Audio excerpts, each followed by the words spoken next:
قايمة المنقولات الزوجية. قايمة المنقولات الزوجية دي من أكبر أو من أكتر الحاجات اللي جات لي عليها أسئلة الفترة اللي فاتت، خصوصا إن ناس كتير جدا في تشوش أو تشويش معاهم في طريقة كتابتها، وفي التفاصيل، وان هم اذا كانوا هم يمضوا العريس الاول او يكتبوا المنقولات الاول، وايه تفاصيل قائمه المنقولات والكلام ده كله. طبعا انا عايز اقول لحضراتكم ان قائمه المنقولات هي قايمه زيها زي ايصال الامانه، وبتخضع لنفس الاحكام بتاعه احكام ايصال الامانه، فبالتالي بينطبق عليها جريمه خيانه الامانه وهي تبديد المنقولات الزوجيه. طيب انا بكتب قائمه المنقولات. قائمه المنقولات بيبقى فيها اقرار من الزوج ان هو استلم المنقولات الزوجيه، وهنزل لحضراتكم برضو الصيغه مفيش مشكله يعني، من الانسه فلانه الفلانيه اللي هي الزوجه، خدت بال حضرتك معايا، وان المنقولات دي اصبحت في حيازته ومسؤول عنها. وبعد كده بنبدا نكتب التفاصيل بتاعه قائمه المنقولات، اللي بتبقى عباره عن ايه: تلاجة مثلا، غسالة، بوتاجاز، سخان، مش عارف ايه، الحاجات كلها اللي بتيجي. في نقطة مهمة بقى جدا بخصوص موضوع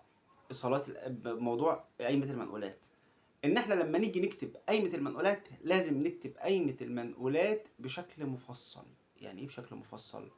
يعني على سبيل المثال سرير او اوضة نوم ماركة الملكة، خشب زان، مكونة مثلا من سرير ودولاب وكومودينو وعسكري وبفة او اللي بيسموها الشنط ده اللي بتحط فيها حاجات كده، او صحارة، خدت بقى حضرتك معايا، وايه بتكتب فيها تفاصيل المنقولات.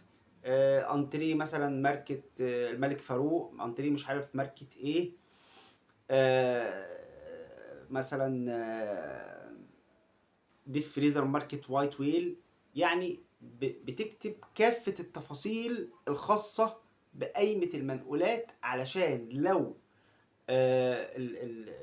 لا قدر الله حصل طلاق، ما يجيش الزوج يرمي قائمة المنقولات او اي قائمة منقولات وخلاص. فبالتالي تستحق او تستطيع الزوجة ان تحصل على قائمة المنقولات الخاصة بيها كاملة، مش مجرد ان هي تاخد اي قائمة منقولات وخلاص. تمام. طيب ندخل للجزئيه اللي بعدها، الذهب.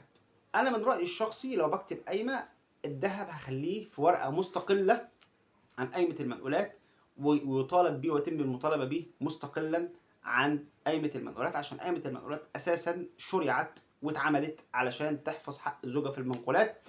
برضو في سؤال مهم جدا جالي بيقول: يا استاذ لو احنا كتب الزوج في قايمه المنقولات لا تستحق القائمة إلا في حالتي الطلاق أو الوفاة، يعني ما يحقش للزوجة إن هي ترفع قايمة المنقولات إلا في حالتي الطلاق أو الوفاة. طبعا ده بند كويس جدا، يعني أنا من رأيي ده بند كويس جدا لسبب: لأن قايمة المنقولات زي ما قلت لحضراتكم هي أصلا زيها زي إيصال الأمانة، فبالتالي بمجرد ما الزوج يوقع عليها هي مستحقة وقتي. يعني بمجرد ما توصل بيته قائمة المنقولات يقدر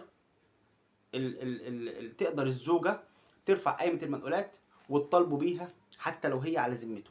فبالتالي ده هيسد الباب ان هي مش كل ما الزوجة تتخانق مع الزوج هوب يلا بينا على محكمة الأسرة ولا يلا بينا على محكمة الجنح وانت هتردي لي قائمة المنقولات بتاعتي، وندخل في قصص وحوارات، علما بان لو الزوجة رفعت قائمة المنقولات مرة واحدة وبعد كده اقرت باستلامها ورجعت اتصالحت مع جوزها ورجعت مع البيت، لازم تكتب قائمة منقولات جديدة، لان هي لو راحت ترفع قائمة المنقولات تاني هتترفض لسبقة الفصل فيها. فدي برضو نقطة مهمة جدا لازم نخلي بالنا منها. حاجة كمان، في بعض الابهات بيشغلوا دماغهم وبيروحوا يعملوا ايه: يجيبوا ورقة بيضة ويروحوا مضين عليها العريس على اساس ان هم ناصحين كده وشاطرين واهم حد في الدنيا عشان يضمن حق بنته، ويروح يخلي الزوج يمضي عليها وهم يكتبوا المنقولات بعدين. طبعا ده غلط، لان الزوج بكل بساطه ممكن يطعن بالتزوير، لان الصلب القايمه غير ال- صلب القايمه غير التوقيع بتاع الراجل، او بمعنى ادق في وقت مغاير او مختلف عن توقيع الزوج، وهيقول ان انا كنت ماضي على الورقه دي زي اي ورقه في الدنيا. يعني مثلا كنت ماضي على الورقه دي وقعت مني، كنت ماضي على الورقه دي وحصل كذا. فبالتالي ما تحطش بنتك في وضع زي ده، ولكن حضرتك لازم تاخد حذرك وانت بتكتب قائمه المقاولات، وتكتبها بالشكل اللي انا بقول لحضرتك عليه، علشان ما يبقاش فيه مشاكل بعدين. وقصه ان الزوجه تكتب ان او الزوج يكتب ان المنقولات لا تستحق الا في حاله الوفاه او حاله الطلاق، فدي اصلا مفيش فيها اي مشكله.